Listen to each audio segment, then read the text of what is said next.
What is up, guys? This is Astranox. Showcase of Senya in PvP, plus 15 skill ups on her. She's performing very well. I think I will go for her own artifact. I have her on Elbrus right now, but man, I really want to try her own artifact. I don't know how many copies I'll get. Okay, her skill 3, AoE attack. She gets counter buff, decrease hit chance debuff on the enemy team. The counter buff is crazy. With the soul burn, you can keep that up 100% uptime if it doesn't get dispelled. Crazy, crazy. Skill 2, 50% chance to not receive a critical hit. And if you don't get crit, you're dealing damage that might be penetrating their defense. Some of it, all of it, I don't know, but it is very strong, guys. It adds up. It definitely adds up. And then you have the skill 2 like buff that happens to the whole team. 1 random buff out of 5, and skill 1, 75% chance to provoke the enemy, or 100% when it's not her own turn, right? Which is crazy because it's forcing them to attack her non-stop, and the cycle just keeps on repeating with the counter buff. If you can soul burn that thing with attack buff, it's crazy damage. It definitely adds up. The memory imprint on her, health for the rest of the team, or attack percentage for herself, not a big deal. The first one is you know, the most powerful, then it's half as powerful for the following ones, right? So these are the stats of the other heroes that I brought along with her, and man, I can't wait to try her out in other PvP you know, content and with different teams. And I feel like she's definitely gonna be a hero that you will see. I mean, I don't know how much, but I think like she might be meta. Like she might become meta, like, you know, most effective tactic available. And she don't need to land a crit. She can't land a crit because of her passive, right? So you don't have to worry, like if you're fighting evasion-based heroes, you don't have to worry if you're attacking fire, because, you know, even if you miss, you're still dealing 70% of your attacks damage. So that's pretty cool. So this team is not that crazy, it's not that hard, but the following battles are going to be faster. I'll have attack buff on her, and like her damage, I got surprised quite a few times, guys, and I think you guys are gonna like what you're gonna be seeing. And just notice like the amount of time that she counter attacks and all that damage. She's like chipping away at them. Actually, she's in a lot of cases, she is chunking, guys. She's chunking them. She doesn't even have attack buff here, and the skill 3 is dealing a ton of damage. It just adds up. Like, it just adds up over the course of the battle. You just gotta keep her alive. Put like, bring some sustain in there, or if you don't have sustain, like a Fallen Cecilia barrier, right? Adamant Shield artifact. You don't need Fallen Cecilia. Like, Adamant Shield is gonna help you a lot, redirecting damage to the knight wearing it.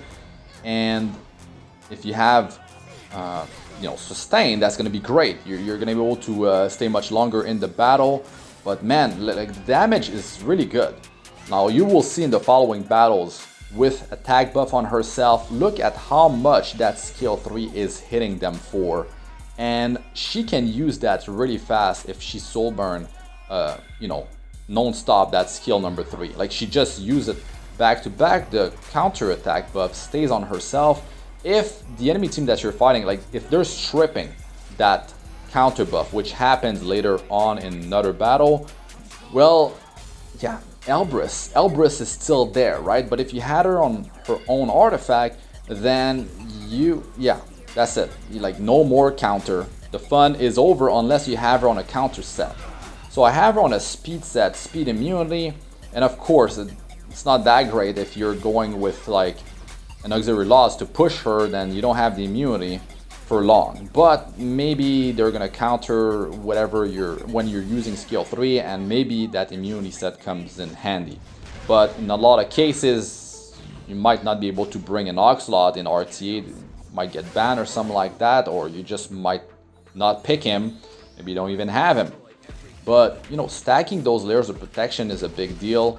You know, those 5 buffs that you can apply to any ally, including herself. It's one, but you know, it could be a defense buff, it could be an attack buff, effectiveness buff, immunity, or it could be the continuous healing.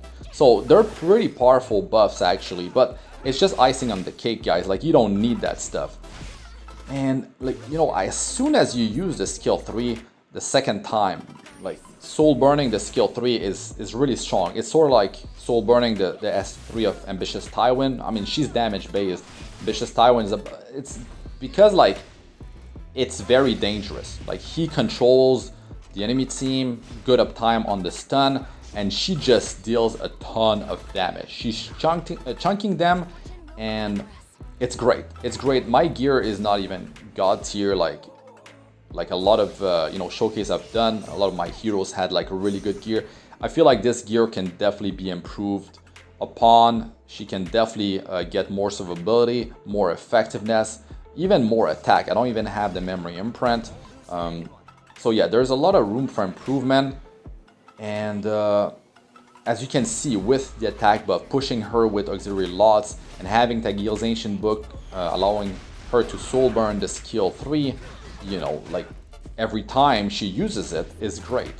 It's really great. And the passive, the skill 2, the damage actually happens like versus, let's say, Cerise, right? When she uses skill 3, well, it's actually dealing damage to her before she get the before she cannot take damage anymore after using skill 3. It's invulnerability buff that she gets. She takes the damage before that. I mean, this stuff like matters. Like, over time it adds up, and that damage seems to be like quite high. It doesn't matter how much defense they have. I think it might penetrate all their defense or a good chunk of it. Maybe it's like defense break, 70% defense penetration. I will have to check the data mine, or you guys let me know, like, let us know in the comment section if you know the answer for sure. I'm sealing Champion Zerato here, and well, he's not gonna be able to counter attack, but our Demon Shadow didn't do much in this battle. It's really Senya, you know. I'm trying to support her in the battles. I don't want to like throw a bunch of damage dealers with her. It's about like showcasing how much damage she can do. Can she handle the battle by herself? Well, not by herself, but she needs to be supported by a team. And yeah, the damage is great. What she brings to the team is great. She's not a selfish hero. She's redirecting damage. Like, she's yeah, the threats on the enemy team, well, they're focused on her a lot of the time because of the constant provokes, and also the decreased hit chance debuff from the skill 3 definitely helps. But man, like, those provokes are super crazy. Very cool, and it just works hand in hand with the counter buff that she has. But if she loses that, that's definitely problematic. So I have to test her more in depth and see, like in RTA, how the opponent will react to me picking her. I will not pick her too early on. I'll pick her like 4th or 5th. No, I'll pick her at the end because I don't want her to. I don't want them to bring like too many fire heroes. That's definitely not gonna end well, of course. Yeah, she don't need to crit. She can handle herself versus maybe like 1 fire hero, maybe 2. It depends. Like, if it's gonna be a support, if it's 2 damage dealers, 2 fire bruisers, then like she's gonna be in trouble, of course. Like, you can't keep up with all that damage over time with the frenzy and all that. So you gotta be careful about that stuff. Like, when you are not picking, like, if it's not gonna be a light or dark hero in RT, you gotta pick her, like, you gotta pick that hero later on. It's just the way it is, right? But I feel like she definitely helps a lot. Now, there's gonna be counters to this hero. Like, I avoided attacking Rowana teams. Like, Rowana, could you imagine all these counter attacks? She's dealing some decent damage, but it's not the greatest. Like, Rowana could counter that damage with her healing. So you gotta be mindful of that stuff. And I'm sure there's plenty of counters to her. Not only fire heroes, she could be like bursted down. You don't have any revive. Like, she goes down, extinction, done. Like, she's gone, right? They could just strip the counter buff, ignore her. If you don't have Elbrus, done, right? You gotta be careful. Like, you can't just pick her versus anything, like everything. That's the thing. already Earth, that's one drawback, that's one issue. Now pulling for her, I don't think it's worth it. Yeah, she could end up being like really great meta and all that, but she's not light or dark, so that's already, yeah, that's already unfortunate.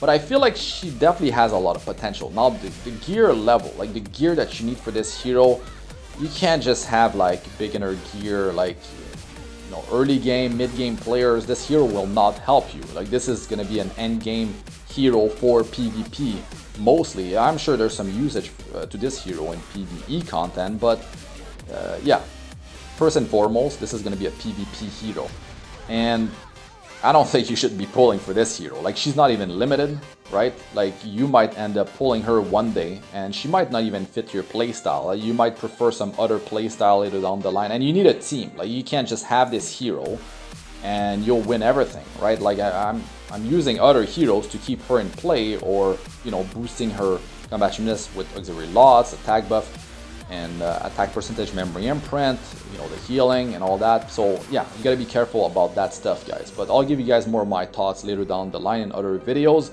But yeah, I really like her performance, and she's a great hero, and we'll see what she brings to the table in other videos. Are you going to pull for Senya, and what do you guys think about her? Let us know in the comments section.